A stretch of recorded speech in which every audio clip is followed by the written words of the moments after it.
Bom dia, irmãs e irmãos. Mais um comentário de sábado, né?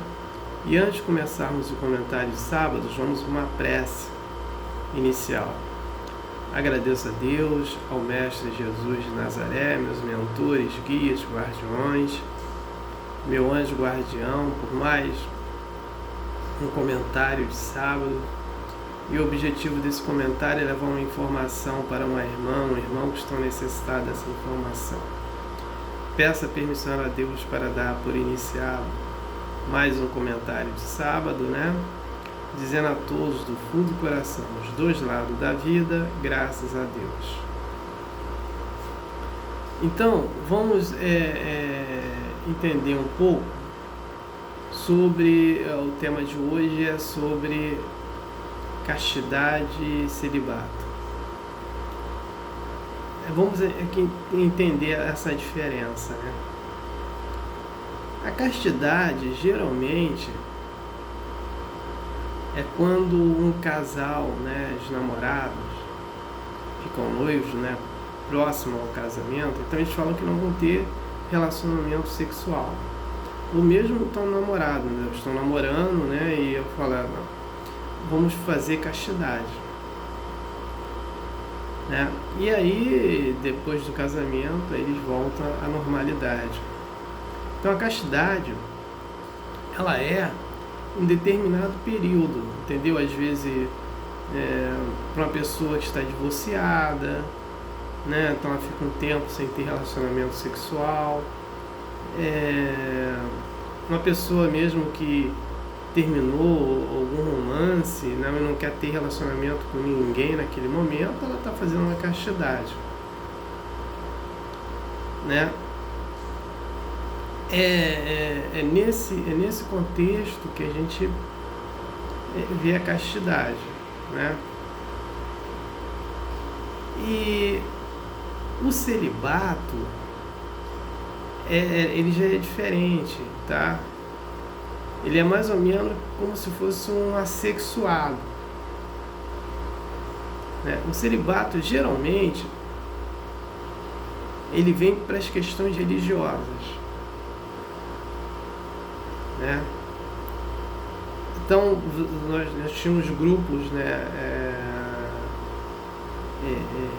hebraico, né, os hebreus, judeus, que eles, os essênios, por exemplo, a prática era o celibato, também eles praticavam o celibato, né? Os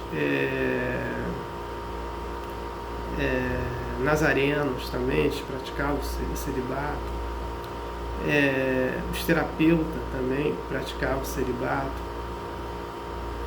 e algumas escolas religiosas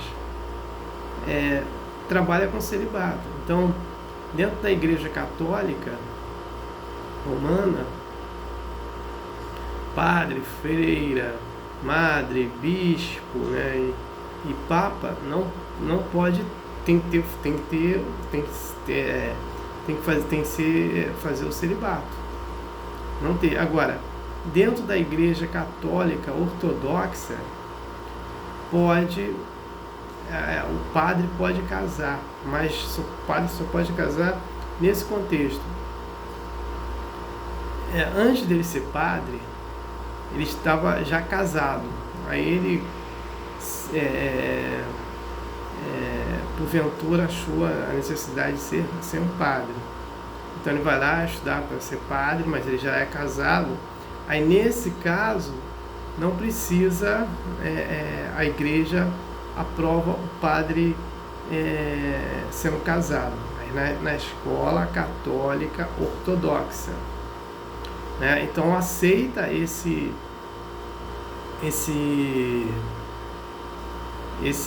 padre sendo casado, exceto isso, se o padre, na igreja católica ortodoxa, se ele for querer ser padre e nunca foi casado, aí ele não pode casar. E também na Igreja Católica Ortodoxa, as madres, as freiras, os bispos também não podem casar, né? Então, as escolas, algumas escolas religiosas, elas trabalham muito o celibato, né? Que é diferente do assexuado. Então, Jesus, ele tinha prática de celibato, mas ele era assexuado, né? Chico Xavier também, assexuado, né? O Divaldo, com 96 anos, ele é assexuado, então ele nunca fez sexo com ninguém, né? E aí, só que a doutrina espírita não tem uma regra em relação ao celibato. O celibato, o castidade, faz quem quer. Não é uma regra que tem. Não, para você ser espírita ou espiritista, você terá que fazer castidade, celibato. Ela explica, né?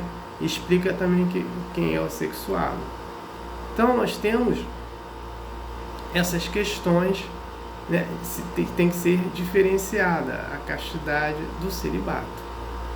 Então era esse ponto que eu queria trazer para vocês. E no próximo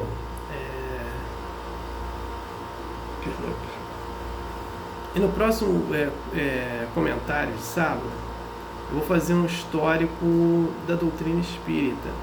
A doutrina espírita é comemorada 18 de abril, né? E ela foi vou botar assim, organizada a partir do Livro dos Espíritos, né? 18 de abril de 1857. E aí, o que acontece? Nós temos que entender o histórico dela, né? A doutrina espírita, ela começa a ter as manifestações nos Estados Unidos, com as irmãs Fox. Era uma família, né? A família Fox era uma família que eram protestantes. Veja bem, eram de escolas protestantes.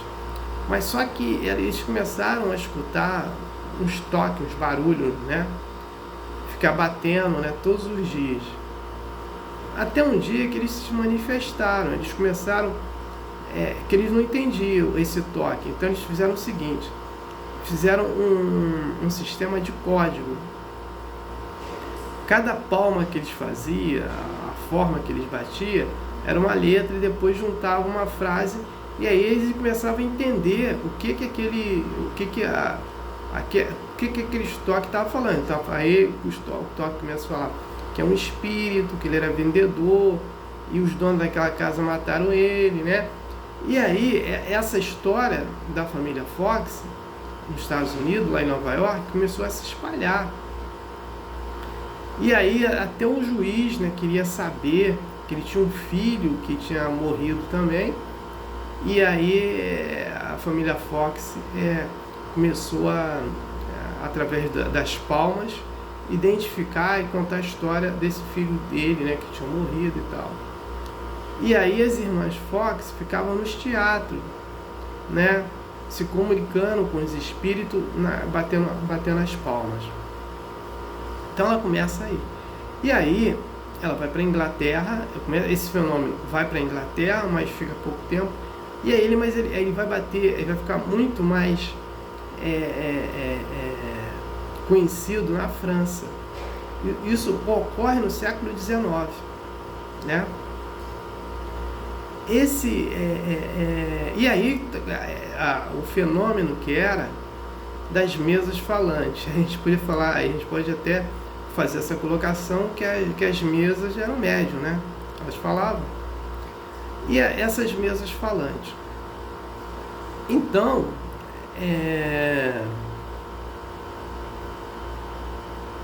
Allan Kardec, um professor, ele surge e ficava assim interessado, né, querendo ler um professor, um pedagogo, e começava a ficar interessado nessas histórias que contavam para ele, né, que as mesas falavam, giravam, né? E aí a burguesia, né, adorava ver aquilo, né, contar a história das mesas falando, das mesas girando. E aí depois a história de um barão que ele acontecia. Ele estava curando as pessoas de uns instrumentos. Aí começa já a desenvolver a mediunidade de efeito físico, né? De cura também. Então ele curava, naquele instrumento ele conseguia curar. E aí o prefeito pediu para ele botar esses instrumentos nas árvores, e quem encostasse a mão nas árvores ficavam curados. E aí um belo dia esse barão, ele cai no desdobramento. Aí nós vamos ter já o sonambulismo, né? A mediunidade de sonambulismo já aparecendo, que aí ele vai cura essa pessoa dormindo através do sonambulismo, né? Então começa esse desenvolvimento. E aí o Allan Kardec ele começou a fazer pesquisa, né, sobre o assunto. Aí começou a falar com os espíritos, e um desses espíritos contou a história para ele de quem foi Allan Kardec. Então o espírito contou para ele que Allan Kardec foi um sacerdote druida, né, ali na França. E ele foi morto pelo Júlio César, no período de Júlio César. E o espírito Júlio César é o espírito de Napoleão Bonaparte. E o espírito Napoleão Bonaparte, né, ele falhou. Por quê? Porque é o espírito do Júlio César. Porque ele veio na condição de trabalhar a doutrina espírita, né, para ir divulgando, né, a fraternidade.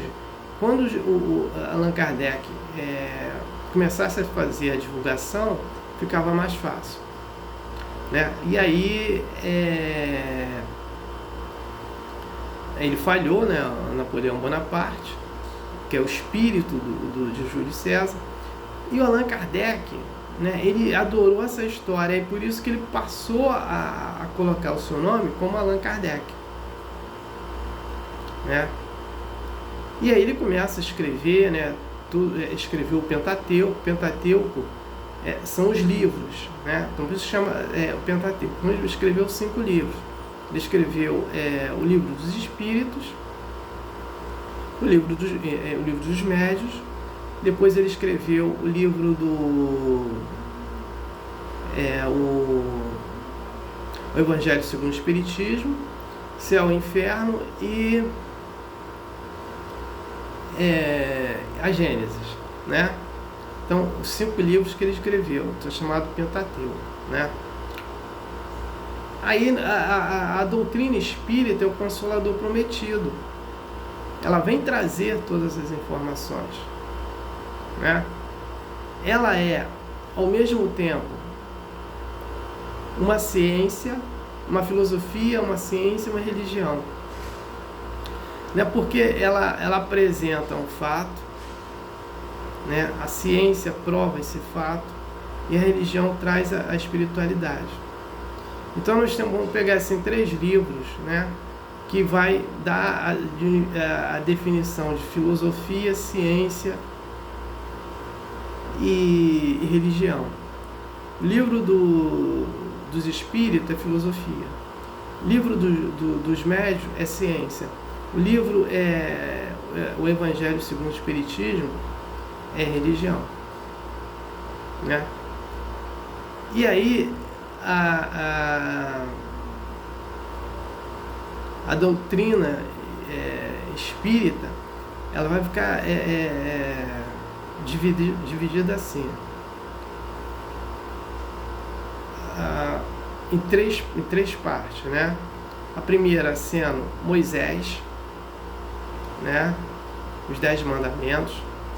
A segunda é Jesus, né, que é a moral, né, e a religião, vou botar assim. E E a terceira é a ciência moral, né? Quando a gente fala da ciência moral, aí que entra a doutrina espírita, que a doutrina espírita é a ciência moral.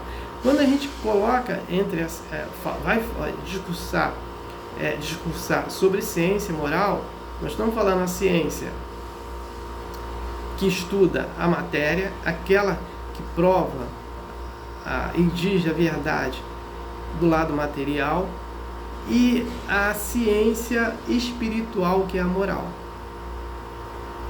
Então ela vem, então é colocado, a doutrina espírita está nesses dois patamares, né? Então esse é o pequeno histórico, né, que eu tô aí, que a gente vai falar no próximo sábado, né? Então não tenho mais nada para falar sobre o tema. Eu passo para a prece de encerramento. Agradeço a Deus, ao Mestre Jesus de Nazaré, meus mentores, guias, guardiões, meu anjo guardião, por mais um comentário, né, do Mestre, um comentário de sábado, que foi muito importante, né? O objetivo desse comentário foi atingido, né, porque eu levei uma informação para um irmão que estava necessitado dessa informação. Peço a permissão a Deus para dar por encerrado mais um comentário de sábado, dizendo a todos do fundo do coração e dos dois lados da vida, graças a Deus, gratidão a irmão e irmão que me ouviram e me assistiram. Aleluia. Amém.